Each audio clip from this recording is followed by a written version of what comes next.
So hi, I'm Sarah Roy, Executive Director of the Red Brick Center for the Arts, and I'm very excited to introduce two amazingly talented, accomplished artists for this artist talk. I have Trace Nichols here and Teresa Booth Brown, who's joining us virtually on a GoToMeeting. So both of these artists were two of the four artists that participated in an exhibition entitled Art at the Intersection of Technology and Tradition, a visual and educational examination that was here on view at the Red Brick Center for the Arts.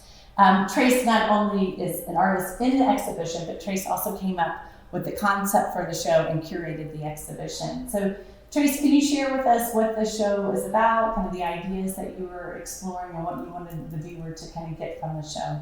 Absolutely. Yeah. We thought at the time that it was really relevant that we were taking a lot of traditional artistic mediums and practices, and we were kind of advancing them through either technology or new materials, things that are more contemporary.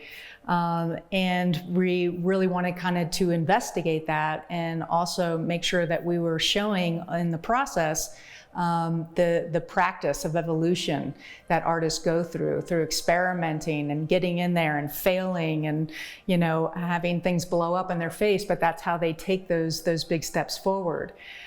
So when thinking about the artists that were going to be in the show, it was really important that they all had a really strong foundation in education as well, because it's through that shared experience and that sharing of knowledge that I think we make the most advancements in our communities and in our world with our artistic, evolution and development. So that's kind of where we were at. So this exhibition wasn't just going to show the end results and a body of work from each of the artists. It really was taking a look at how we got there and expanding upon practice, process, materiality, tools, equipment, even concept development. What does all of this kind of, branch out and kind of spell out, and how does it reveal itself through that end result?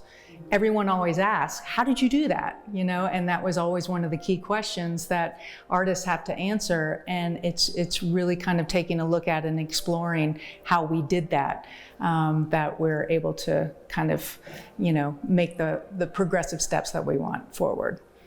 Yeah. Well, and hearing from you, which I appreciate about this show, was that process and understanding what it takes to be an artist, because about making art is facing challenges and roadblocks. And this exhibition faced a very big challenge because it was literally supposed to open. We had an opening night reception planned for March 12th, which was the night that our community started the stay-at-home order. So the opening reception was canceled, and our facility has been closed. So very few have actually been able to even view this exhibition. But in light of that, reflect on this show and how the concept of your show might be applied or even rethought now in our current COVID world.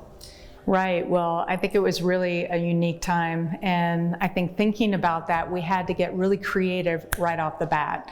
We had to be able to use the tools that we've learned to use, especially the ones dealing with technology, running through here, even capturing video so that we could create a virtual tour for people to be able to still view the artworks here, even if they never get to in person, to really kind of thinking about how we're going to look at and experience an art exhibition in the future.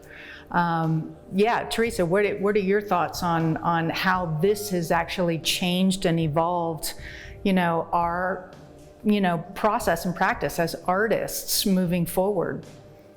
It is an interesting larger conversation because we're really coming from saying, like, how do we make this, to people saying, how do I see it, or what the larger conversation is. I've even asked myself, is it an exhibition if no one comes to it? Because that's right. That's been the case for me with several shows that I'm in actually right now, which I'm in a show. Can someone see it? Can they see it virtually? Is that the same experience? Is it how do all these things have a same or similar or maybe even a different meaning. I think there's a lot of conversation about that right now.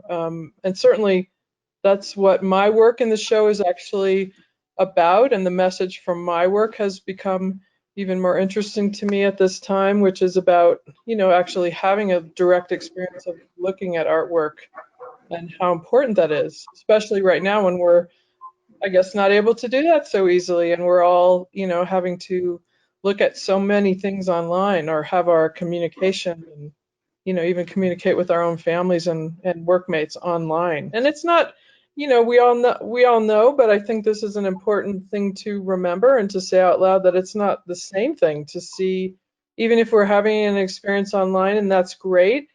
Obviously, that's not as amazing as, for instance, seeing you in person and you and I would be having this conversation. I really appreciate it, but it's not the same. I'm missing some parts of the information. And that's the same thing with seeing artwork, I think, in this venue. I'm so appreciative that I have that ability. Is it the same thing? No. Right. It's the same in terms of the creative process and having your hands actually in the materials and being able to make those connections. There does seem to be something that, detracts from the experience of only looking at art virtually. You lose that materiality. You lose a little bit of what you can see in the process of an actual artwork. But at the same time, it gets out there in a way that it never would have in a local realm. Exactly. Right. I mean, it's just almost like, we've traded in our access. I mean, that's what we have right now for a different kind of access. And you're right, in a way, then also people maybe who aren't in the local area or people who aren't able to leave their homes even in normal times do have a different kind of access. So that is a plus. There's pluses and there's minuses.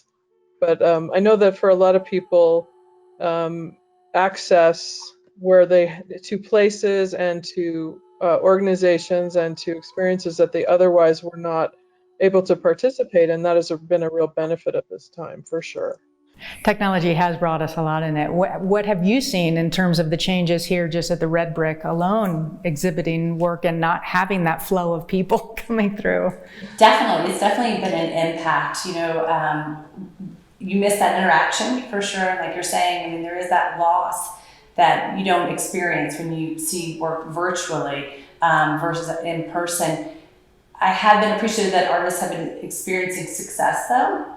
A lot have quickly pivoted to the online, selling on their website, selling on Instagram, and to see that response from people that they're still supporting the arts and still supporting the artist is really encouraging, and their willingness to do that without having actually even experienced it in person. I mean, I think that must say something to our human desire, to want to have art in our lives, that even if we can experience it directly, that we're still willing to take the chance to purchase it so that we might be able to experience it directly. Because that direct experience, I think, is important. It starts to make me question, though, how do artists then start to evolve their work if they're thinking the first impressions are always going to be virtual? Do you start to do away with materiality or that textile, or do you rebel and make it totally materiality and textile? I think it'll be interesting to see how artists kind of respond to that. Right, and I think that applies a lot to the education of artists as well. How do we now educate, the next, generation of artists without being able to be hands-on with them, and show them the physicality of the materials that they're working with? One kind of teaching that I'm really, really interested in is a mentorship with artists. So I do keep up sort of mentoring and teaching relationships with a lot of artists that I've worked with in the past. Once I think you have a sense of the materiality of somebody's work and you've seen it in person, just like if you've seen a painting or a painter's work in person and you see an image of it online, you do know some more information and you can help yourself, you're a little bit more invested in it and you know a little bit more. Starting a new relationship, however, with not being able to see work in person, to be able to really have a real accurate sense of its scale or materiality or those kind of things, that I think is really a lot more difficult. Definitely. And I think Sarah just brought up a really great point about, how do we as artists in our own practice then kind of transition and evolve from this moment in time. I am interested in the use of abstract art for a viewer or a maker to have a very direct experience of that art, to see the art, to feel the art without need for interpretation, anything other than you and the art. I realize that right now many of you are using your computers to see art, and while that experience is hugely valuable, it is not the same direct experience of seeing art that was intended to be seen in person. Scale, distance, materiality, and other qualities are lost when you see art on a screen. And unless that work was intended for the screen, we're missing large parts of the experience. So what I'm hoping is that my work and the work of my colleagues here can impress upon viewers that learning to look, continually asking yourself to engage in the experience of looking at the objects and the phenomena in your own environment is not only important, but very important right now, and leads us to many visual surprises and realizations, trains our eyes and minds to slow down and look carefully. And this is, this is something that I just want to remind everybody. It's like mindfulness is big, meditation is big, but just looking, slowing down, looking at, you can look at your friend's face, or you can look at the view out your window, whatever it is, just to slow down and really spend some time looking is really important, especially after being on the computer. Trace, I'd like to ask the same question of you, because you embrace technology in your work, but you also have kind of more older methods using the solar plate. Talk to me about where you found your balance between embracing new and older methods, and how do you strike that balance? I love, being able to explore and experiment with, older, processes that may have been more toxic, may have been too difficult to do in a home studio, are difficult to teach, and to change those into something that is much more accessible and easier to practice. It's healthier for the environment. It's healthier, for, people, and it's easier to kind of share that knowledge with others. And we are so fortunate today to be able to have people out there that are, really kind of making huge shifts in the materials that we're using and how we're using them, that are really focused on those ideals. So taking something that is an old etching, process like photogravure that involves a lot of caustic materials and things you just really kind of don't want to be around every day, and using solar plates, which are exposed by using the sun and developed by using water in a totally non-toxic environment, and then using water-based inks that we didn't, used to have, where they're clean up through, soap and water. Now, all of these things are just make the home studio, just fresh and easier to be able to be in on a daily basis, and then to take some of that tradition and apply it with this new, advanced kind of technology or materials, that you're using, and integrate it in a way that allows the next generation to take it, but allows you to be able to also focus on, some form of theme or concept that embraces all of that, and it gets the information out there, and it gets the word out there for people, however they want to practice and however they want to bring, their concepts to life. But it really kind of embeds it with something that is of significance and of importance. And to me, that's the climate, the environment, and things like that, that I think are key things to focus on today, for future generations. Well, hi, Andrew Roberts-Gray, who is also part of this exhibit, just joined us virtually. So Andrew, we've been having a great conversation on technology, or artists using technology in their artwork. So I'd love to hear from you about the works that you have up in this exhibition, and how you incorporated both kind of older crafts like the weaving project, the collaborative project that you did, with some newer technology. I have 3 different bodies of work. One is a collaborative project with Kate Talmadge, a weaver. She had a loom here at her studio, and one day she just told me, the loom is really a digital tool. So from there, we started talking about the history of the loom, and at some point, our conversation moved to Ada Lovelace, a mathematician who worked in the early part of the 19th century, who foresaw the connection between how the Jacquard loom was programmed, which was with a punch card, and how she foresaw that the early computers, 100 years in the future, would be programmed with a punch card. So talking about this sort of time and these sort of connections, Kate and I just decided to make a body of work around Ada Lovelace's whole sort of vision and her work with the computer. So we decided to make a series of pieces that would involve a woven piece and a painting. So they were digital in that sense. There were two parts to each one.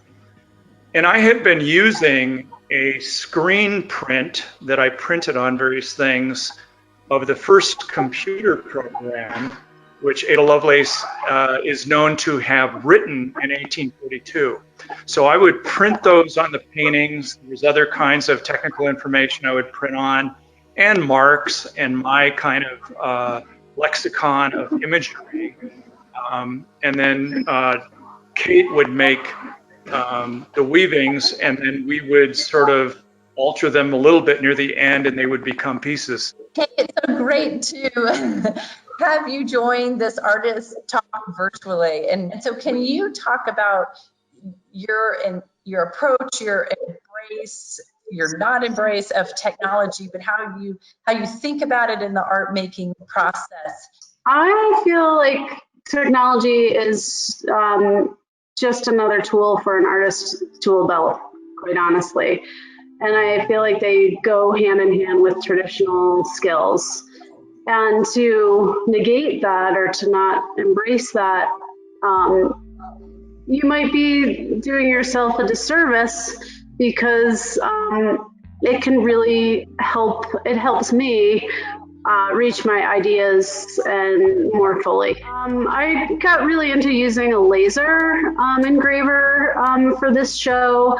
I did a combination of traditional monoprints using a printing press that's been around since the 1800s, and then I would laser engrave an image over top of that image to kind of layer like traditional with technology. And I feel like that I'll keep doing that. That was something that I touched on for this exhibit that has really impacted my work. Well, good. I think that kind of wraps up our artist talk. So thanks so much, and you can learn more about our exhibitions at redbricaspen.com.